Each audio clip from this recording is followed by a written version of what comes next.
Thank you, Berlin, for this extended session. We're now moving on to a topic that has risen up the NATO agenda in recent years. That's climate change. And for that, I'm going to hand over to Janani Vivekananda. Thank you very much. Hello, and welcome to this NATO 2030 at Brussels Forum event, Operating in Times of Climate Change. No problem. My name is Janani Vivekananda, and I'm the head of program at climate security at the think tank Adelphi. And it's a real pleasure to be moderating this discussion today. I am both professionally and personally thrilled that the issue of climate change is so prominently on the agenda of the NATO summit this year. And how timely and pertinent to be having this discussion right now, a conversation about the need for wholesale shifts in how we operate to deal with climate change on the back of last week's G7 summit, with its pledges to build back better and greener to tackle the climate crisis. And all of this, of course, in this pivotal year for climate action ahead of the COP26 summit in Glasgow this November. But why exactly are we talking about operations and climate change as part of NATO 2030? Well, because climate change is making the world more unpredictable. It's making the world more hazardous and more dangerous. It's challenging how we operate. It means that business as usual is no longer viable. And this is the case across all sectors, from health and food to transport and energy, from human security to state security. And this isn't just about future risks or only affecting certain parts of the world either, such as the global south or fragile contexts. It's something that's affecting contexts all around the world, and we're seeing these impacts play out already. We see, for example, more frequent and intense climate events disrupting supply chains and operations around the world, from floods in Southeast Asia, creating global shortages of electronic components and car parts, for example, to the US's giant naval base in Norfolk, Virginia, now flooding perhaps 10 times per year, oftentimes causing operations to shut down completely, which is not just incredibly expensive, but hugely disruptive. So in order to address these challenges, it's clear that we have to change the way we operate to enhance our understanding of and how we adapt to and how we mitigate the effect of climate change. Now, NATO and the armed forces more broadly have a clear role to play here, but this goes beyond just military sustainability and addressing climate-related security risks. This is something that crosses silos and sectors and generations. And to reflect this breadth, we have an incredibly knowledgeable panel for you today who can help us reflect across a number of these perspectives and really get our teeth into what's at play. So let me, without further ado, introduce our panel. I'm delighted to welcome you all here today. I'll start with Sherry Goodman. Sherry Goodman is a senior fellow at the Woodrow Wilson Center and is also the Secretary General of the International Military Council on Climate and Security, the IMCCS. Sherry has been a leading voice in climate security for as long as I can remember, for at least the past 15 years, and will no doubt have some rich insights to share with us from the military and security perspective. Next on my screen is Congressman Ted Deuts. Congressman Deuts is a member of the US House of Representatives representing South Florida. As the founder and co-chair of the Congressional Caucus on Climate Solutions, Congressman Deuts is a pivotal actor in Congress's action on climate change in the US. And then we have Mars Hanna, the head of sustainability and climate policy at Google, where he's been spearheading some of Google's work to both reduce its own carbon footprint, but also to use its technology to support broader climate action. So thank you so much to all three of you for being here today. We have not quite 40 minutes now to cover some very big issues. So let's get started. But before I do, just some very quick housekeeping. This is, of course, a conversation and for all registered participants too. So please do think of any questions you might have. And time permitting, I will try my best to come to some of the questions you might post if you use the Q&A button on your screen. So to begin with, I'd like to pose a question to the whole panel. It's somewhat broad, but just to see the different perspectives from where you're all sitting, what do you see as the biggest threat that climate change poses to your sector or your area of work in terms of how you currently do business? If you have many, if it's very broad, please just give me your top one. And Congressman Deuts, can we start with you? Sure. Thanks so much. Thanks so much for having me on this panel for a really important conversation.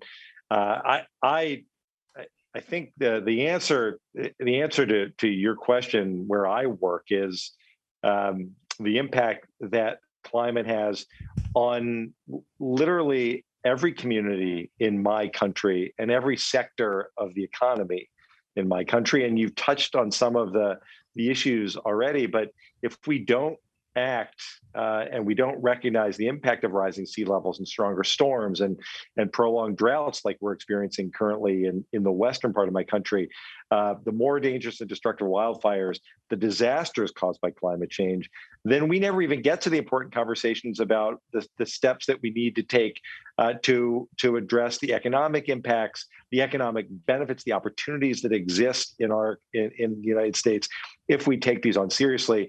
So it's the impact on our communities right now, the longer term impact on our national security. I know we'll get into all of that, but those are the things that we're thinking about in the House and Senate. Thank you.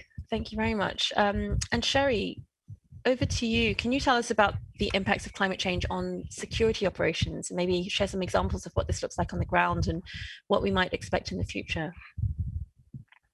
Yes, well, thank you very much, Janani and Congressman Deuts and Mars. It's a pleasure to be here with all of you, and welcome to all our guests. And thank you very much to the German Marshall Fund and the great team there who's put this event on today. So I think climate change matters for the defense and security sector, and particularly for NATO, because we're here in the context of the NATO summit, for three primary reasons. First is it's creating whole new missions in which we have to operate now. And think first of the Arctic. The Arctic is fast becoming navigable. We'll have ice-free summers within several decades. We've seen remilitarization of that region by both Russia and ambitions by China. And NATO is now preparing to be able to operate in the Arctic, and indeed held a strategic foresight summit on the Arctic just prior to COVID, which I attended in Oslo. And so NATO now has to operate in that region. Secondly, climate change complicates our missions elsewhere within NATO and around the world by the compound and converging risks of drought, heat, sea level rise, extreme weather events, and wildfires, sending many people into vulnerable situations with food and water insecurity, particularly in sub-Saharan Africa, which now has led in part to a greater wave of migration into Europe, so complicating missions on NATO's southern flank and increasing the humanitarian need there. And third, let me say that militaries can lead by example. And I think that's highly important at this time of increased climate ambition and the urgency of the need to transform our energy systems. And so as NATO member countries begin to think about how they're going to transition their militaries into new forms of fuel and new forms of power, they can lead by doing so. And the standards set by NATO to do that will be important. Climate proofing the infrastructure. You mentioned, Janani, Norfolk Naval Base. Military bases around the world are vulnerable to sea level rise, heat, extreme weather events, but they do so in conjunction with their communities. So climate proofing in conjunction with communities, making our systems also interoperable for the future is going to be extremely important. Thank you so much, Sherry. This is then a triple set of challenges that the security sector has to contend with. Mars, how about you? What do you see as the biggest threat that climate change poses to your work at Google? Certainly, and thanks so much for the opportunity to be here and wonderful to chat. And thank you to Sherry and to Congressman Deuts. I think from the business sector, climate change is something that stands to impact nearly every area of our operations, whether it's physical operations, physical infrastructure, our revenue, our supply chain. So we see this as a very substantial issue that needs to be addressed.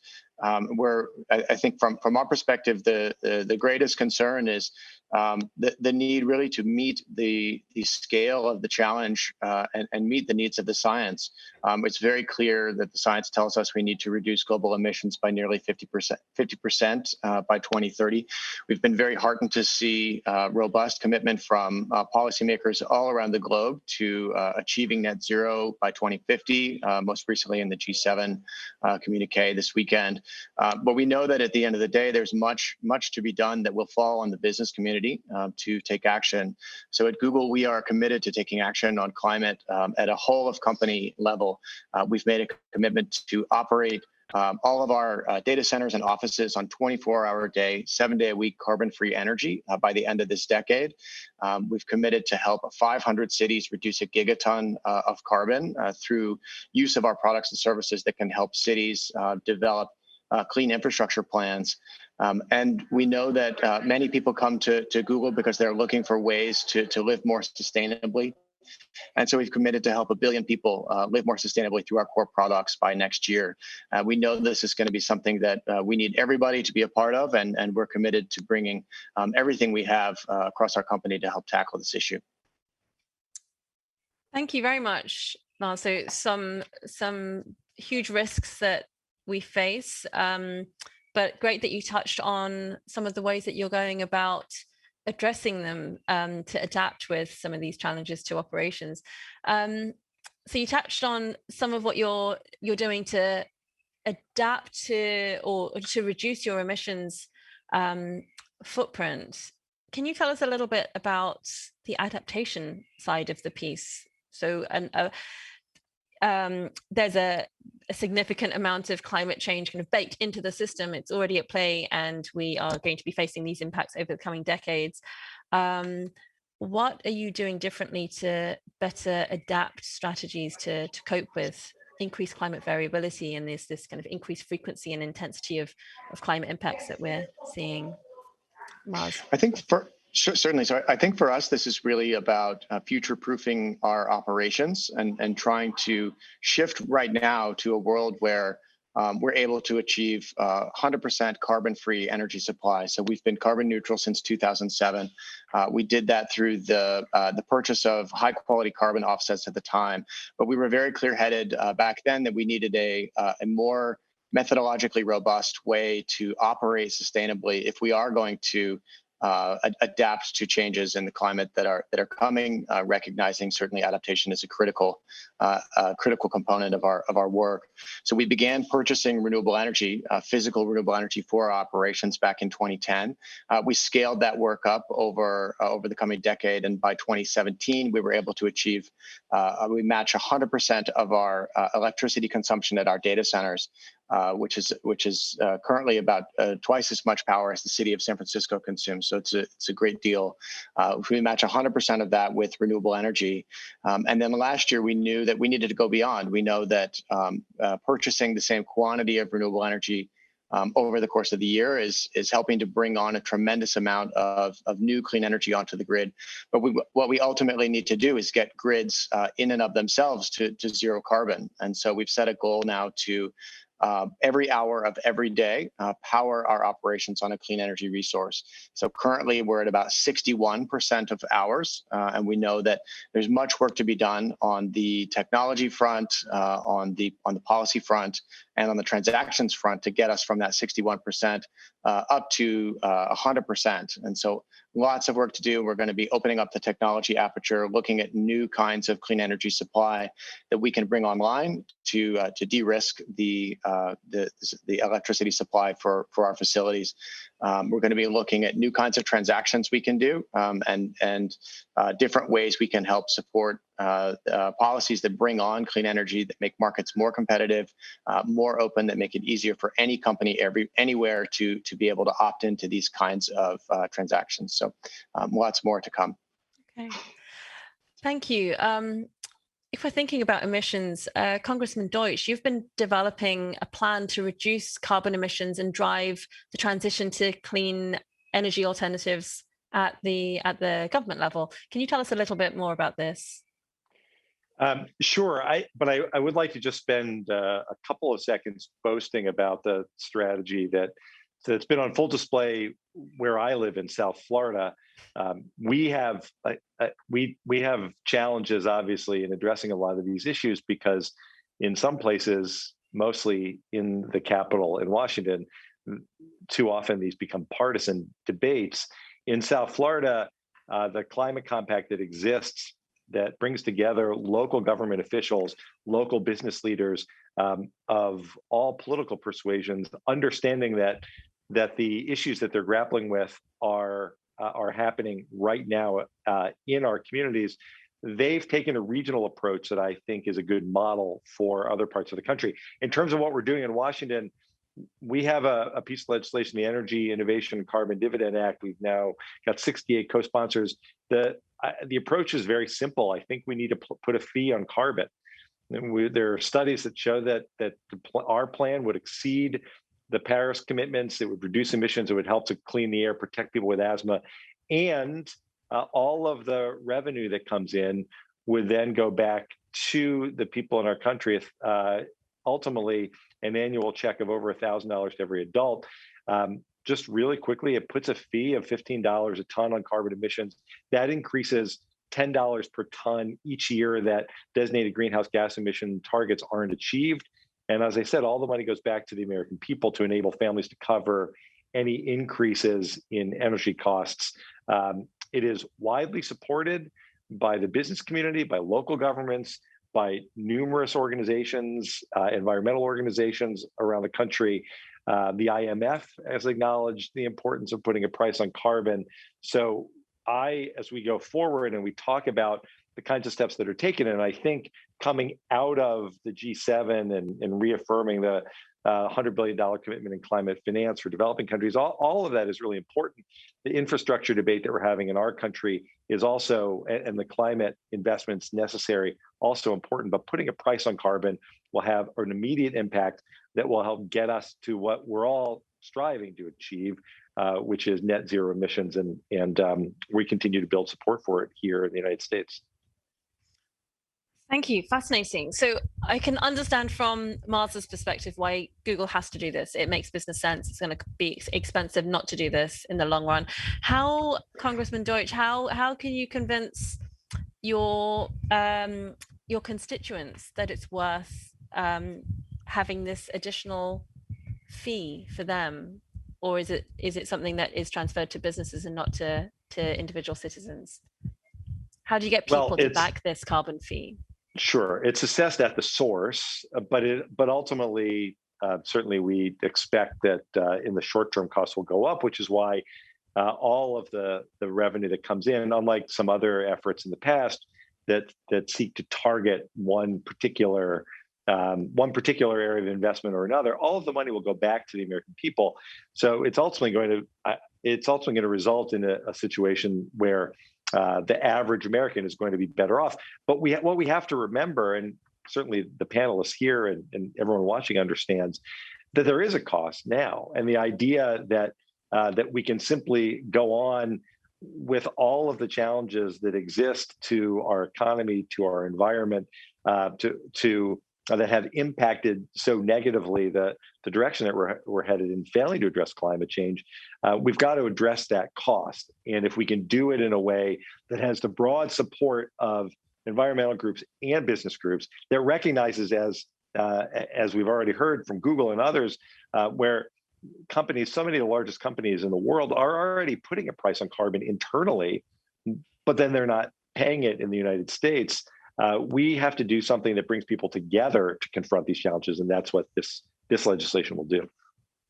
Thank you. Fascinating. So yes, we clearly have to internalize the cost of something that's been externalized for so long, and how do we get all actors across all sectors to make that mental step? If I might add here, Janani, and I want to thank Congressman Deuts for his leadership here in South Florida. It's just terrific what he's done, and bringing the community together is highly important across all sectors.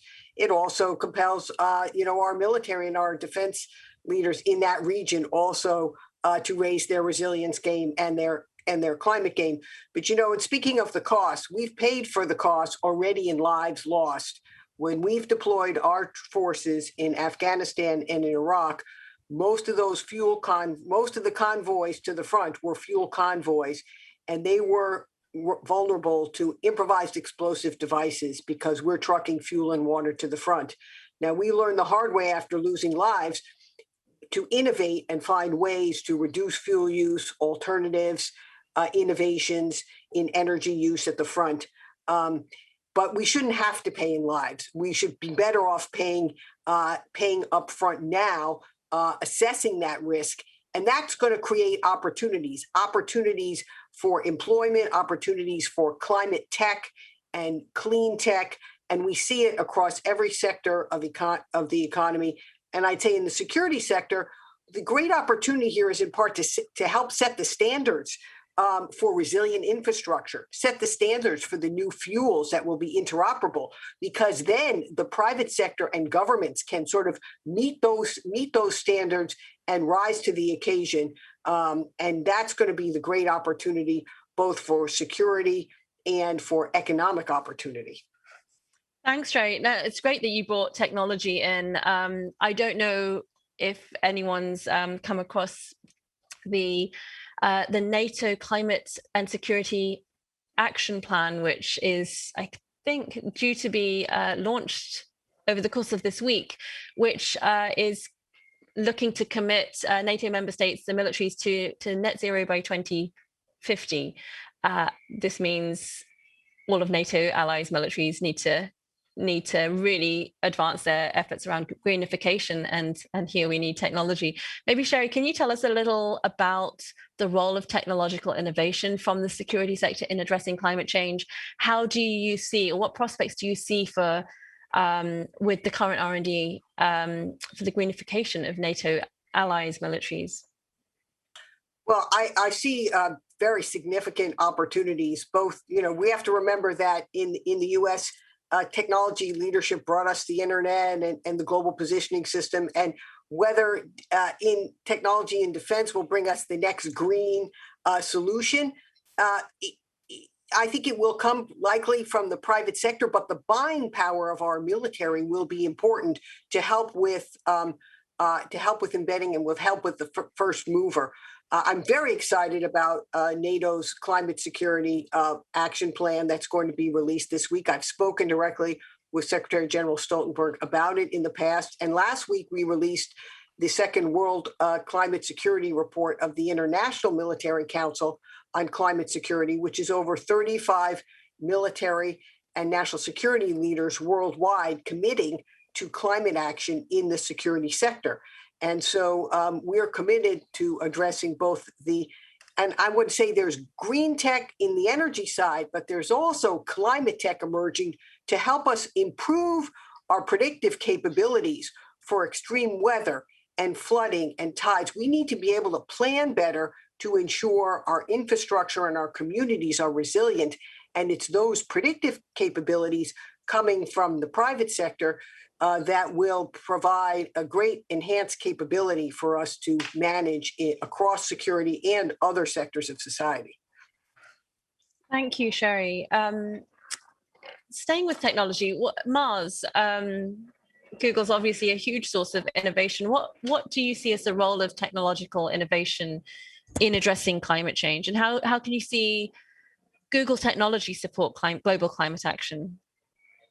So we think that technology has a tremendous role to play in helping accelerate the transition to zero carbon grids and in helping communities adapt to a changing planet as climate change inevitably occurs. So for us, I think we have piloted technologies like artificial intelligence to achieve energy efficiency gains. So we've spent many years optimizing the energy consumption of our data centers to ensure that they operate as efficiently as possible. They're about twice as efficient as the industry average data center. And we spent many years focused on human operations and design. Eventually, we hit a plateau. We weren't able to get much more efficiency out of the building. And then we deployed artificial intelligence inside the data center and told it to optimize for energy consumption. And almost immediately, we were able to achieve an extra 30% reduction in energy that's used for cooling simply by putting AI in control and letting it manage a very complex facility. So we think that kind of technology has very tremendous applications at scale for industrial energy efficiency, for grid optimization, and other complex systems optimization. We've also deployed a technology called the Environmental Insights Explorer, which leverages big data that is anonymized and aggregated across cities. This is part of our Google Maps division, and it brings together building emissions information, transportation emissions information, and solar rooftop potential. And we can make that information available at a citywide level to a public policy a climate action planner. And they can use that to baseline and create a climate action plan for their city. So we've already seen many cities making use of this. The city of San Jose in California has set a target to become the world's first gigawatt scale solar rooftop city, and lots more are looking at what they can do. This is available in 3,000 cities worldwide. And certainly on the user front, we know that internet technology, and Google products and services are going to be a very important component of helping people live more sustainably. Already in many European countries, users of Google Flights are able to sort by the carbon intensity of the flight. We surface EV charging information, EV charging location information in Google Maps, and are committed to really scaling up a lot more of our sustainability related user features this year and beyond. So technology, we really think, is going to be a critical element of how we get to net zero. Fantastic. And I have a question here that links very well to this from the audience, from Brett, from NDU. What are some of the ways that NATO might partner with the private sector to tackle the challenges of climate change? And maybe specifically, how could you see a company like Google supporting NATO allies in what they're having to do to address the climate challenges, Mars? Certainly. So I think our work with governments is incredibly important. We're committed to continuing to support public policies that governments put forward that will help us create an equitable and zero carbon economy on the speed and scale that the challenge demands. We look forward to partnering with them on cloud procurement and cloud operations. We have very zero carbon cloud, and we're able to help countries green their footprints. So lots of work to do. We also deploy our technology through partnerships with the UN FCCC and UN Environment Program and other international agencies to help bring these kinds of technologies to scale. Thank you. So, can I jump in on that? Yes, please. I actually wanted to ask you something specifically on partnerships, Congressman Deuts. But yeah, please jump in, and I'll follow up. I appreciate it. I just wanted to actually get to the fundamental reason that NATO that this is such an important topic of conversation at NATO. It's such an important topic of conversation at the G7. The kind of cooperation, the kinds of partnerships that exist between Google and NATO and countries, governments all around the world, and focused on technology and then talking about sustainability and electric vehicles, and all of that is critically important. But the reason that NATO needs to think about this, the reason that countries ultimately need to think about this, is because of the impact on the people all around the world who don't have any access to technology, who are at risk of being cast out literally into the wild, as we see the rising tides that may soon inundate Bangladesh, the impact there, and climate refugees there and around the world, and demands for potable water, and changing weather patterns in Central America that greatly impact agriculture. That's one of the contributors for people fleeing their countries. The real threats to sustainability around the world extend beyond the sustainability that we talk about it in this context, to really the sustainability of daily life for hundreds of millions, ultimately billions of people around the world.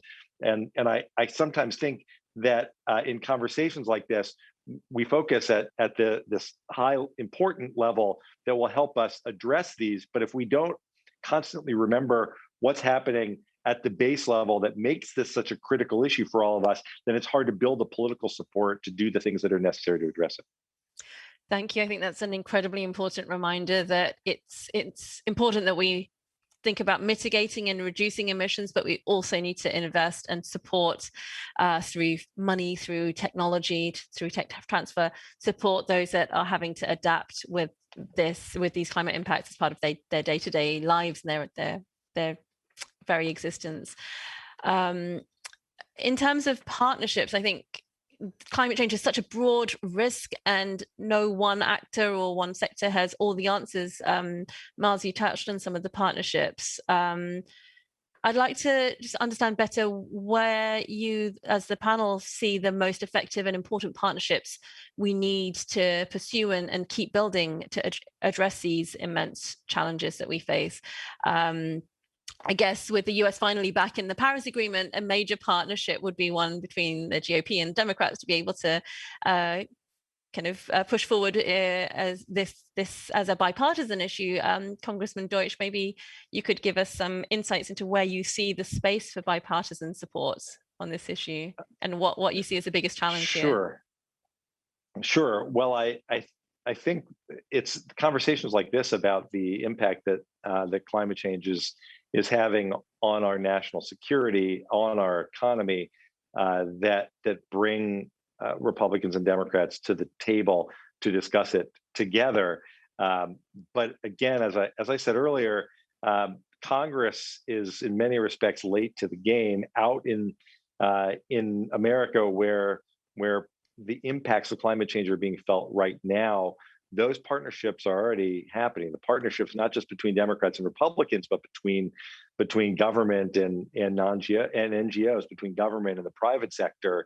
The business community has a really critical role to play here in helping to inform government officials on the kinds of efforts that Marshall was explaining Google's participating and engaged in, so that we understand that this is not simply something that the government chooses to do on its own, but that it's about time Congress joins in and follows, in many respects, the leadership shown by so many corporations around the country, so many local governments, and especially so many NGOs that understand and work every day to address the challenges that they see, rightly so, as really continuing to grow in an exponential way. One area, Janani, where we've had bipartisan cooperation on climate action for years is in the defense sector. And over the last several years, including in the last US administration, there was annually numerous provisions in the Defense Authorization Bill directing the Department of Defense to address climate risk at its bases, to move towards clean energy opportunities. And now we see those embedded directly in President Biden's climate executive orders.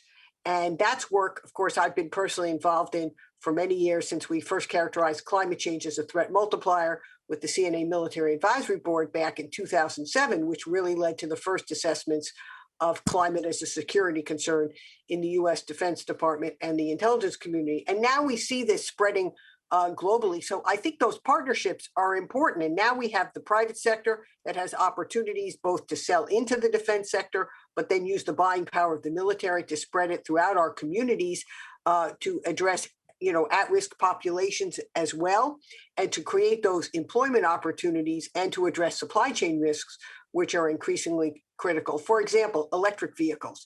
We buy lots of we buy or lease in the US, for example, many what are called non-tactical vehicles, cars and trucks that have local missions around military bases. Those can be and are being electrified right now. And as we lease those new electric vehicles and put in the charging infrastructure, that will help spread that across the US and I'm sure in NATO nations as well. And that type of work, whether it's microgrids, more resilient infrastructure, new fuel types, green hydrogen, autonomy combined with AI and quantum computing to address predicting climate risk more locally and globally. I think these are all important areas where we can bring those partnerships together. Wonderful. Thank you so much, Sherry. I was hoping I might be able to have space for more questions, but we're almost out of time. So just to wrap up, thank you so much to all the panel. I think, Sherry, your final comment is a really great and practical and substantive note for us to wrap up on. And I think if there are three things that I take away from what I've heard from you today, it is the importance of partnerships, the scope for subnational action. It doesn't all have to happen at state level or at multilateral level. And that also that there's a clear business case for action. The urgency to act that I'm hearing from you isn't simply the moral one. It's also the pragmatic, financial, and operational one. And I think the fact that NATO has climate change on its agenda and is launching this climate security action plan is already a major sign of this paradigm shift. I think this would have been implausible, unthinkable just a few years back. But in this discussion, I've heard how actors from military to Congress to the private sector are putting climate change front and center of decision making. And it's no longer, to quote the ever colorful UK Prime Minister, something that's just for bunny huggers. It is a critical part of core business and core operations. We can't afford to not be addressing this anymore. So I think since we're having this conversation in the context of the NATO summit, NATO 2030, in the 21st century, NATO's responsibilities to the environment go beyond the symbolic significance of affirming that climate change is a crisis multiplier, as we've heard NATO's SG explaining. It is also the time for this wholesale shift in operations. Reducing emissions is a critical part of this, but as we heard from Congressman Deuts, it's not enough because these climate impacts are already baked into the Earth system. They're already at play. They're already undermining human security in countries around the world like Bangladesh or the Sahel, and they're already threatening state stability, and this is only going to increase in the coming decades. So to avoid costly interventions later, NATO and its members clearly need to not just invest in reducing emissions, but also invest in understanding and tackling these risks to state stability and security, and to do so upstream as an important pillar of its mission of sustaining peace.